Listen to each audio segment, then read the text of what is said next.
Hello बच्चों, तो आओ प्रश्न को देखते हैं। त्रिभुज एबीसी में एडी भुजा बीसी का लंब समद्विभाजक है। दर्शाइए कि त्रिभुज एबीसी एक समद्विबाहु त्रिभुज है जिसमें AB बराबर है AC के। तो दिए गए प्रश्न की मुख्य अवधारणा की बात करें तो बच्चों यहाँ पर हम देखेंगे भुजा कोण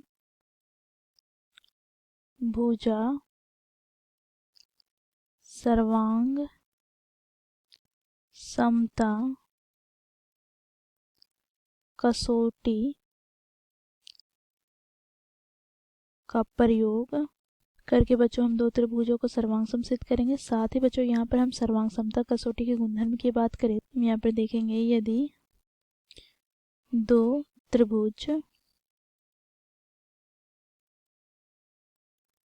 सर्वांग सम हो तो उनके संगत भाग बराबर होते हैं। बच्चों यहाँ पर हम संगत भाग की बात करें तो संगत भुजाएं और कोण दोनों ही हो सकते हैं। तो दिए गए प्रश्न को इस मुख्य अवधारणा द्वारा बच्चों हम सिद्ध करेंगे। तो बच्चों यहाँ पर हमें त्रिभुज एबीसी में दिया गया है एडी बीसी का लंब समद्विभाजक है। तो इसे हम लिख लेते हैं त्रिभुज एबीसी में एडी बीसी का लंब समद्विभाजक है।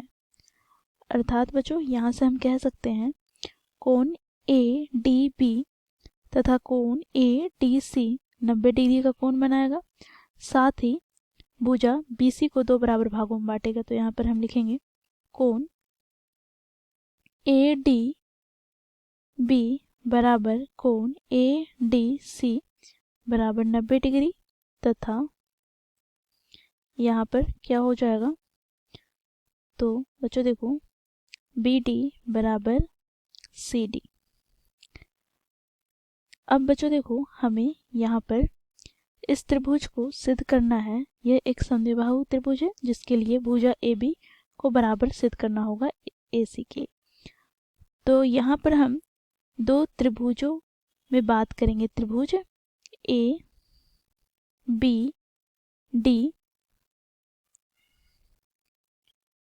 तथा त्रिभुज ACD में। तो बच्चों देखो इन दोनों त्रिभुजों में हम देखेंगे तो बच्चों देखो दोनों त्रिभुजों में AD दोनों में मौजूद है। अर्थात यहाँ से हम क्या लिख सकते हैं, तो देखो AD बराबर है AD के, अर्थात दोनों में स्थित है। तो हम इसे लिखेंगे उभयनिष्ठ।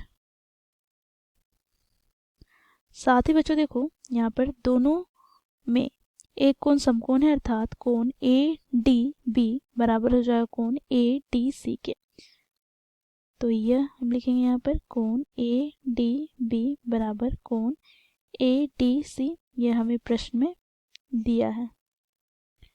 तथा बच्चों देखो यहाँ पर भुजा BD बराबर हो जाएगा भुजा CD के। तो यहाँ पर हम लिखेंगे भुजा BD बराबर है CD के, यह भी हमें प्रश्न में दे रखा है। तो देखो बच्चों यहाँ पर हमें तीन तथ्य प्राप्त हो गए। तो यहाँ से हम क्या कह सकते हैं, देखो त्रिभुज ABD अर्थात यह त्रिभुज सर्वांग सम हो जाएंगे त्रिभुज ACD के। कौन से सर्वांग समता कसौटी से, तो देखो यहाँ पर इसलिए त्रिभुज ABD सर्वांग सम हो गया त्रिभुज ACD के। भुजा कोण भुजा अर्थात SAS सर्वांग समता कसौटी से।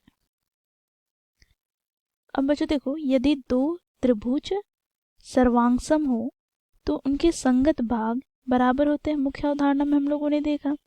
तो यहाँ से बच्चों हम क्या कह सकते हैं, तो देखो ये दोनों त्रिभुज सर्वांग सम है तो यहाँ पर भुजा ए बी के संगत भुजा त्रिभुज ए सी डी में क्या होगा, ए सी। तो ये दोनों भुजाएं क्या होंगे, बराबर होंगे। तो यहाँ पर लिखेंगे ए बी बराबर ए सी, सी पी सी टी से मुख्य अवधारणा में हम लोगों ने देखा।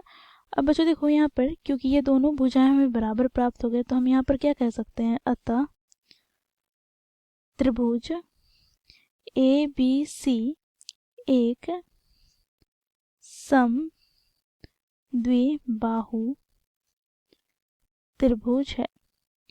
तो समद्विबाहु त्रिभुज होने के लिए बच्चों उनकी दो भुजाएं बराबर होनी चाहिए, जो हम लोगों ने यहाँ पर देखा। देखो ए बी बराबर है ए सी के, तो इसलिए त्रिभुज ए बी सी यहाँ पर समद्विबाहु त्रिभुज है। तो दिए गए प्रश्न को इस प्रकार बच्चों हम लोगों ने सिद्ध किया मुख्य अवधारणा की सहायता से। आशा करती हूँ आप लोगों को यह प्रश्न समझ में आया होगा। धन्यवाद।